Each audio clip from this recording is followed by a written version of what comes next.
네, 오늘은 낙심하지 말아야 할 이유, 낙심하지 말아야 할 이유라는 제목으로 말씀을 나누겠는데요. 이렇게 제목을 잡은 것은요. 네, 13절에 보면요. 나의 여러 환난에 대하여 낙심하지 말라. 이는 너희의 영광이니라. 라고 이렇게 바울이 에베소 교회 성도들을 향해 말하고 있기 때문입니다.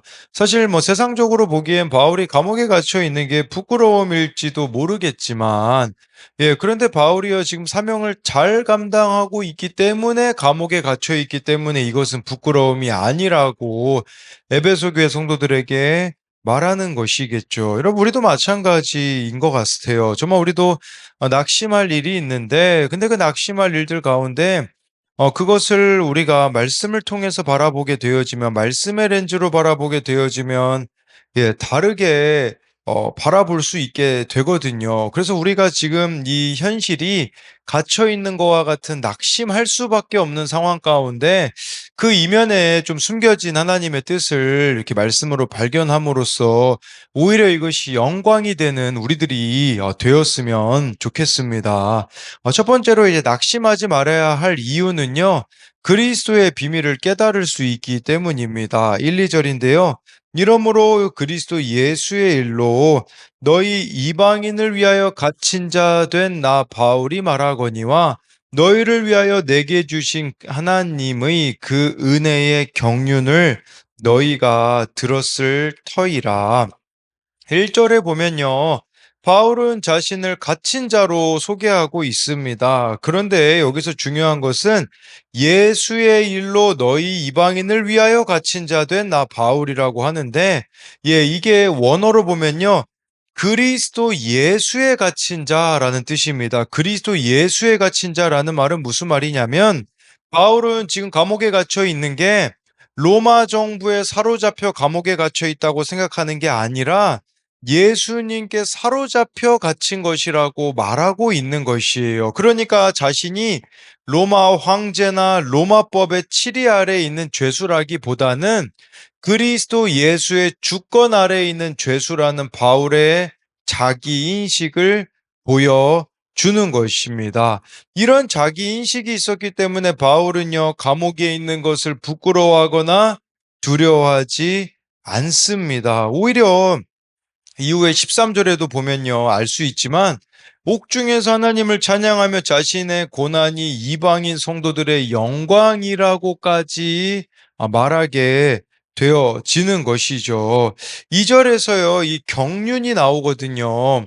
그래서 이게 하나님의 그 은혜의 경륜, 여기서 쓰인 경륜이라는 것은요, 직분이라고 번역을 할 수 있습니다. 그러니까 바울은 이방인들에게 그리스도의 비밀을 전하는 이 직분을 주신 것에 대한 감격이 있다라는 것을 보여주는 것이죠. 네, 그렇기 때문에 그는 이렇게 감옥에 갇혀 있음에도 불구하고 감격이 있게 되어지는데 또 더 중요한 것은요. 이제 3, 4절에 보면 나오게 되어지는데 곧 계시로 내게 비밀을 알게 하신 것은 내가 먼저 간단히 기록한 것 같으니 그것을 읽으면 내가 그리스도의 비밀을 깨달은 것을 너희가 알 수 있으리라. 여기서 계시로 비밀을 알게 해주셨대요. 근데 그 비밀은 내가 먼저 간단히 기록한 것 같다. 이 간단히 기록했다라는 것은요. 에베소서에 지금 나와 있는 이 내용들에 보면 있거든요. 뭐 예를 들어서 에베소서 1장 9절에서 10절에 보면 뭐 만물의 통일에 대한 부분, 또 어제 본문 있잖아요. 2장 11절부터 22절에 보면 이 비밀은 뭐냐? 이방인의 구원을 가리키는 거거든요. 그러니까 바울이 이 비밀을 알게 된 거예요. 하나님이 이방인의 구원에 관심을 가지고 계시구나. 예수 그리스도로 인하여서 정말 이방인과 유대인들이 하나 되기를 원하시는 거구나. 이 비밀을 깨달은 거. 그렇기 때문에 바울은 이렇게 에베소 교회 성도들에게 이제 너희도 4절에 보니까요. 그것을 읽으면 내가 그리스도의 비밀을 깨달은 것을 너희가 알 수 있게 되어질 것이다 라는 겁니다. 여러분, 우리로 말하면 이런 거예요. 여러분들에게 갇힌 환경이 있을 수 있어요. 근데 그 갇힌 환경에 그리스도의 비밀을 깨달을 수 있다. 이 그리스도의 비밀을 깨닫는다라는 것을 우리로 말하면요. 말씀 묵상을 통하여서 이렇게 예수님의 비밀을 그 가운데 알아내는 거죠. 어제 이제 어느 청년에게 저에게 전화가 왔어요. 이 청년은 지금 정신병원에 입원 중입니다. 왜 전화가 왔는가 보니까요. 빚을 갚아야 된다고 하더라고요. 그 빚을 갚으면 자기가 이제 뭔가 될 것 같은데 쉽게 말하면 이제 부모에게도 돈을 빌려달라고 빚을 갚아달라고 말을 못하는 거죠. 왜냐하면 그 부모의 돈을 훔쳐서 나왔다가 지금 이렇게 되어진 상황이기 때문에 저에게 왜 연락을 했겠습니까? 저에게 돈을 좀 빌려달라라는 거겠죠. 근데 제가 뭐 빌려줄 수가 없죠. 예, 뭐 그렇게 빌려줄 만한 돈도 없을 뿐만 아니라 제가 그 청년에게 무슨 이야기를 해 줬냐면요. "너 또 쉽게 이 돈 문제 해결하려고 하지 마라. 너 쉽게 지금까지 문제 해결했기 때문에 결국에는 지금 너의 그 반복되는 삶의 모습이 있지 않느냐."라고 하면서요. 이 청년이 이제 뭐 이번 달이 지나면 20만 원 이자로 붙는다고 하더라고요. 그러면 20만 원 그냥 이자 붙어라. 그리고 "네가 성실하게 일해서 그 돈을 갚아라. 그렇지 않으면 너는 이전과 똑같은 모습으로 살게 될 거다라고 이야기를 해줄 수가 있었습니다. 그러면서 그 청년에게 지금 너의 삶의 모습은 너의 삶의 결론이라고 이렇게 이야기를 해 주었거든요. 그 청년에게는 이게 갇힌 환경 아니겠습니까? 근데 그 갇힌 환경은 사실 뭐 바울의 갇힌 환경과는 좀 다르겠지만 정말 자신의 삶의 결론임을 인정하고 거기서 그리스도의 비밀을 깨닫게 되어진다면 이제는 다른 삶을 살아갈 수가 있거든요. 근데 그게 아니라 그리스도의 비밀을 깨닫기보다는 그냥 문제 해결만 하고자 하는 부분들이 있기 때문에 우리 또한 우리에게 이 갇힌 환경 속에서 그리스도의 비밀을 깨닫지 못하게 되어지는 경우들이 있다라는 겁니다. 이 그리스도의 비밀이 또 6절에 보면 나옵니다. 이는 이방인들이 복음으로 말미암아 그리스도 예수 안에서 함께 상속자가 되고 함께 지체가 되고 함께 약속에 참여하는 자가 됨이라. 여러분 이게 그리스도의 복음이에요. 이방인들에게 복음이 들어가서 예수님 안에서 유대인과 이방인이 함께 할 수 없는 자들이요. 함께 상속자가 되고 함께 지체가 되고 함께 약속에 참여하는 자가 된다라는 것은 이게 바로 구원이죠. 여러분 우리에게도 이 그리스도의 비밀이 무엇입니까? 정말 저와 여러분들이요. 이 그리스도의 비밀을 말씀을 통해 깨닫게 되면요. 구원에 관심을 가지게 되고요. 구원에 관심을 가지게 되면요. 함께 할 수 없는 자들과 함께 하게 되어지는 것이 이루어져야 한다라는 것입니다. 저는 어제 구역 모임에서 이렇게 참 사랑이 없는 사람이라는 것을 고백하였습니다. 그리하다 보니까 이번 주에 제가 사랑해야 될 사람들이 있는데 사랑해야 될 이유보다 사랑하지 않아도 될 이유들을 찾게 되어지더라고요. 그랬을 때 제가 깨달은 이 그리스도의 비밀이라는 것은요. 제가 목회자가 된 것은 예전에는 대단한 부르심 때문이라고 생각을 하였는데 근데 그게 아니라 정말 너무 사랑이 없는 자이기 때문에 사랑하라고 부르셨다라는 겁니다. 이 이야기를 들으신 어느 집사님이 자신도 저와 비슷하다고 하셨습니다. 정말 사람에게 관심이 없다라고 하시더라고요. 그러면서 그 집사님께서도 섬기는 직분이 주어지게 된 것 또한 이렇게 하나님이 주신 것임을 저와 똑같이 사랑이 없는 자들이기 때문에 사랑하라고 주신 직분이라는 것을 다시금 발견하는 시간이 있었습니다. 여러분 이처럼 우리에게는 함께해야 할 사람이 있습니다. 근데 이것은 오직 나의 능력이 아니라 예수님으로 가능해야 가능해진다라는 것이겠죠. 그래서 이 함께라는 단어를 바울이 6절에서 세 번이나 쓰고 있다라는 것은 강조하고 있는 게 아니겠습니까? 지금 저와 여러분들이 함께해야 될 사람이 있어요. 근데 그 사람과 함께하고 있지 않다면 그 이유가 우리는 그 이유를 그에게서 찾습니다. 그가 이렇기 때문에, 그가 저렇기 때문에. 근데요, 그 이유를요, 나에게서 찾으셔야 돼요. 왜 나는 그와 함께하고 싶지 않은가? 왜 나는 그와 함께할 수 없는가? 그것을 저와 여러분들이 발견해야 된다라는 거죠. 7절에 이 복음을 위하여 그의 능력이 역사하시는 대로 내게 주신 하나님의 은혜의 선물 따라 내가 일꾼이 되었노라 라고 하고 있어요. 여러분 우리 하나님께 받은 은혜의 선물이 있다라고 말씀해 주고 있잖아요. 그 은혜의 선물이 뭡니까? 바로 복음의 일꾼이 되어지는 것이다라고 할 수 있겠고요. 뭐 6절과 연결시켜 보자면 함께 할 수 없는 자들과 함께 하게 되어 지는 것이라고 할 수가 있어요. 그렇기 때문에 우리에게는 이 은혜가 있기 때문에 믿지 않는 가족 이웃에게 복음을 전해야 되는 사명이 있음을 보여주는 것입니다. 그래서 이것에 대한 두 가지 적용 질문은요. 내가 복음의 일꾼이 되어 기다려 주어야 하는 가족과 주변 사람들은 누구입니까? 정말 우리가 이렇게 복음의 일꾼으로서 기다려줘야 되는 가족과 주변 사람들 누군가를 생각해 보고요. 또 한 가지는요. 이건 6절을 가지고 만든 적용 질문인데요. 나에게 있어서 지금 함께가 잘 되고 있지 않은 사람이 있습니까? 왜 함께가 되어지고 있지 않습니까? 이제 이 부분들을 네, 우리가 생각해 봐야 되는데요. 저는 이 두 번째 질문에 대한 좀 부끄러움이 있어요. 뭐냐면 이제 네 어떤 이제 제 아들 친구가 이제 교회를 두 개를 다닙니다. 이제 우리 교회를 다니고 다른 교회를 다닌다라는 건데 근데 제가 이제 이제 우리 교회는 안 다니겠다고 하니까 바로 그냥 끊어 버리더라고요. 근데 이 얘가요 저한테 그렇게 얘기하더라고요. "너 교회는 하나만 다녀야 돼." 그랬는데 저한테 그러더라고요. "목사님 마음 아프지 않으세요?" 이제 그랬는데 솔직히 제가 마음이 진짜 하나도 안 아프더라고요. 그러니까 이런 저의 좀 모습을 보면서 어제 제 아들이 저한테 그렇게 묻더라고요. "아빠 교회 안 나오면 그냥 사랑 안 해도 되는 거야?" 이제 이렇게 묻는 그 말에 제가 또 부끄러움이 좀 있었거든요. 그랬을 때 우리가 이 함께에 대한 부분들을 한번 생각해 보자라는 거죠. 두 번째로요. 낙심하지 말아야 할 이유는 이는 영광이 될 것이기 때문입니다. 8절 말씀을 보면요. 모든 성도 중에 지극히 작은 자보다 더 작은 나에게 이 은혜를 주신 것은 측량할 수 없는 그리스도의 풍성함을 이방인에게 전하게 하시고 여러분 여기 바울이요 자기 자신을요 모든 성도들 중에 지극히 작은 자보다 더 작대요. 그러니까 이게 최상급이거든요. 제일 작다. 근데 그것보다 더 작다. 비교급까지 쓰였거든요. 이 고백을 바울이 하는 것은요. 여러분 바울이 이후에 또 하는 고백 중에 하나가 뭐냐면 자기는 예, 이렇게 죄인 중에 괴수라고 이렇게 표현하는 내용들도 보면 뭐 에베소서는 아니지만 나타나 있거든요.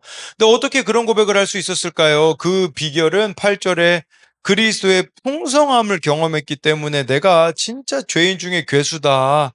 내가 성도들보다 더 작은 자다라고 고백할 수가 있었다라는 거죠. 그러니까 하나님 앞에서 자신이 얼마나 죄인이었는가를 그 그리스도의 풍성함 가운데 발견했기 때문이라는 거겠죠.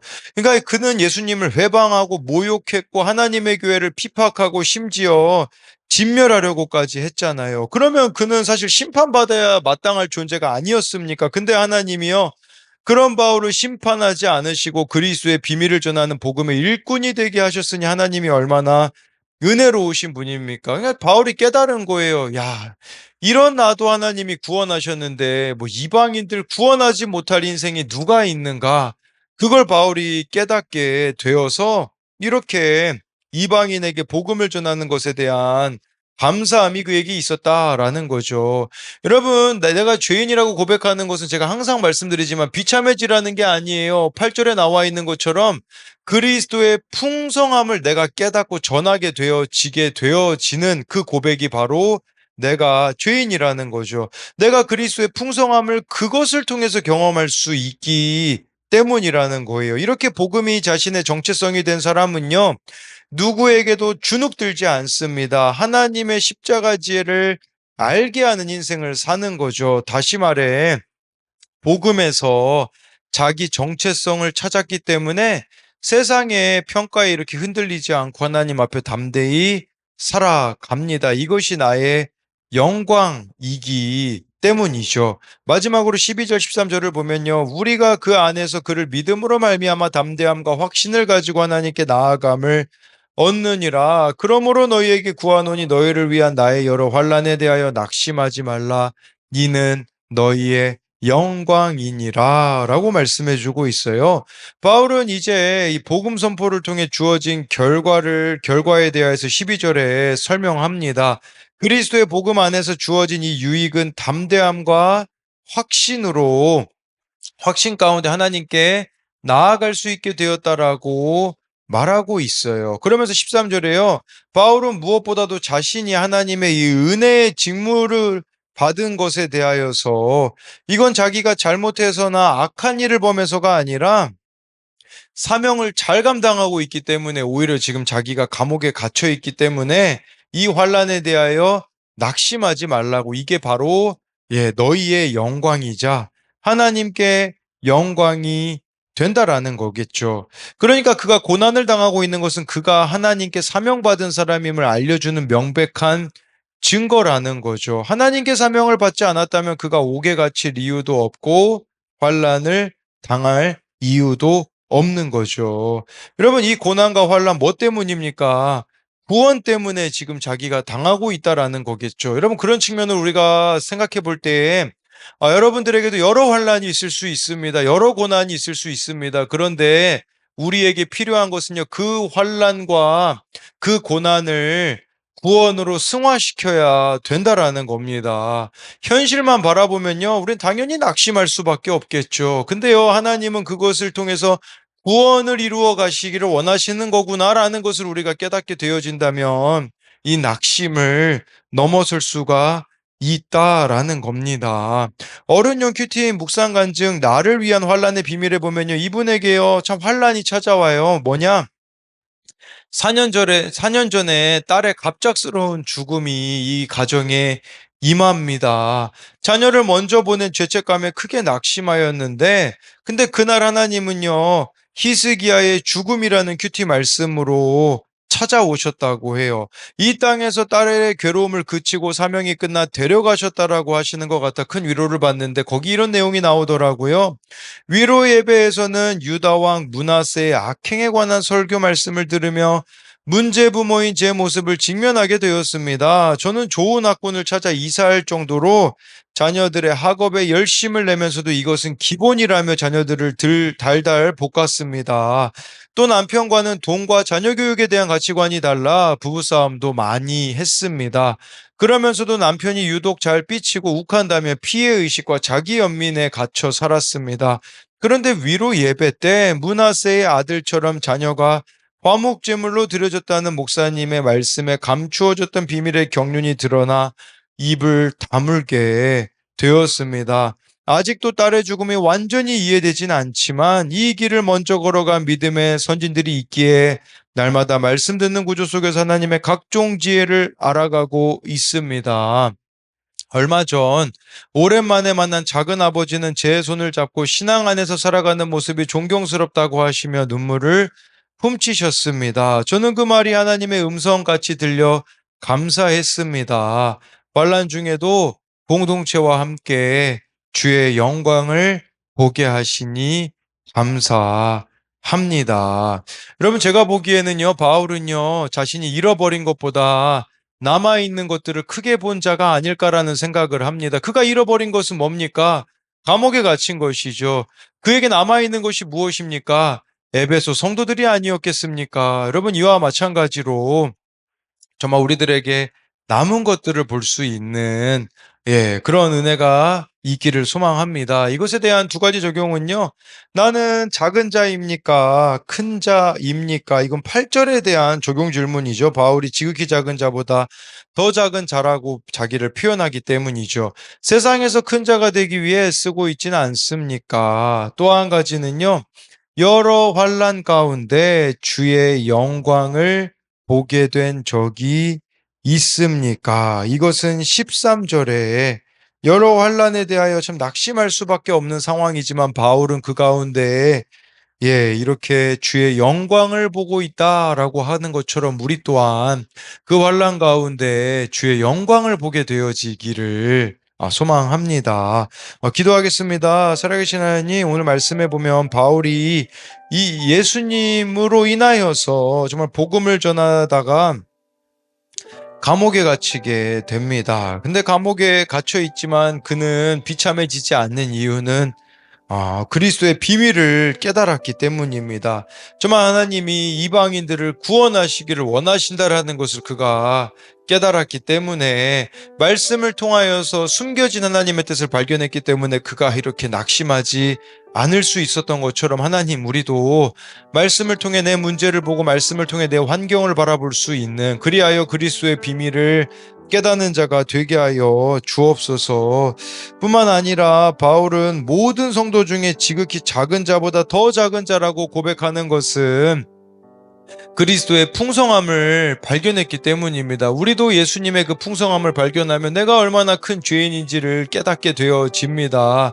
그렇기에 그것을 발견하게 되어지면 함께 하지 못할 자가 없습니다. 바울이 지극히 작은 자보다 더 작은 자라고 하는 것은 그가 정말 예수님 안에서 함께 하지 못할 사람이 없다라는 고백이 아니겠습니까? 우리도 이런 겸손한 고백이 있기 원합니다. 그리하여서 정말 함께 할 수 없는 자들과 함께 하게 되어지는 은혜가 우리 가운데 있게 하여 주시고, 내 눈앞에 펼쳐진 그저 현실만 바라보면 이 환난의 때에 우리는 낙심할 수밖에 없습니다. 우리를 낙심케 하는 일들이 얼마나 많이 있습니까? 근데 이때에 우리가 믿음의 눈이 열려지기 원합니다. 그리하여서 이것은 수치가 아니라 부끄러움이 아니라 영광이 될 것임을 믿음의 눈으로 바라보며 우리에게 오늘 주어진 이 현실 속에서 예수 그리스도를 붙잡고 살아내는 우리 한 사람 한 사람이 되게 하여 주실 것을 믿으며 살아계신 예수님 이름으로 기도드립니다. 아멘.